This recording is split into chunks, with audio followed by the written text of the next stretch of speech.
walka ama adiga sanadka jira wuxuu ka mid yahay familkiisu waa soo maseeya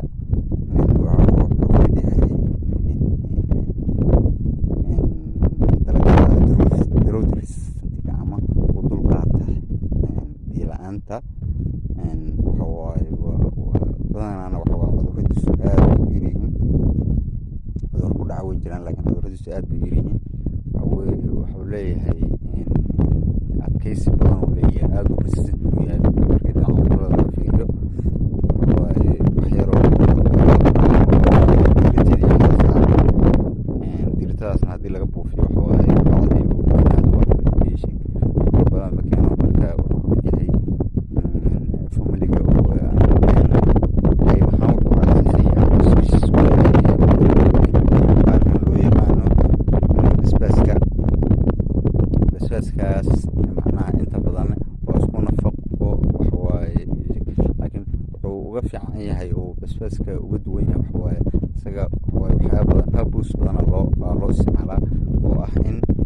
cuntada la saarto kale in la sameeyo cabitaanada lagu darsado in lagu darsado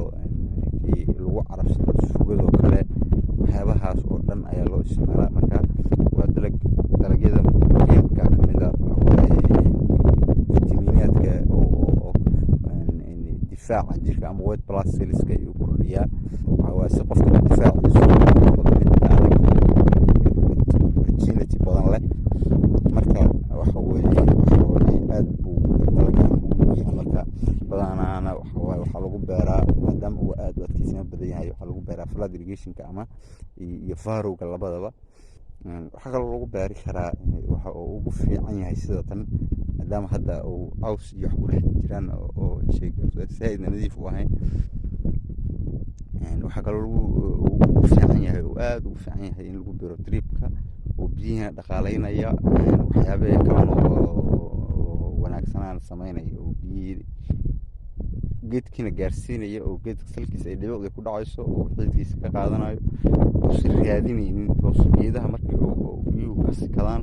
way raadiyaan marka raadintaas waxaa uga baxa energy fara badan oo uu kor u bixi lahaa ama weynaa lahaa ama laga dareemi lahaa mirtiisa marka waxa weeye geedkan intaas baanu hadalkiisa usoo koobaynaa iyo baaritaankii yaraayan ku sameynay marka waa geed muhiimadaas leh oo bini aadanka macnaha nafaqadiisa geedaha muhiimka ugu jira ama cuntada macaaneeya marka intaas ayaanu kusoo koobaynaa. Wasalaamu calaykum waraxmatullaahi wabarakaatu.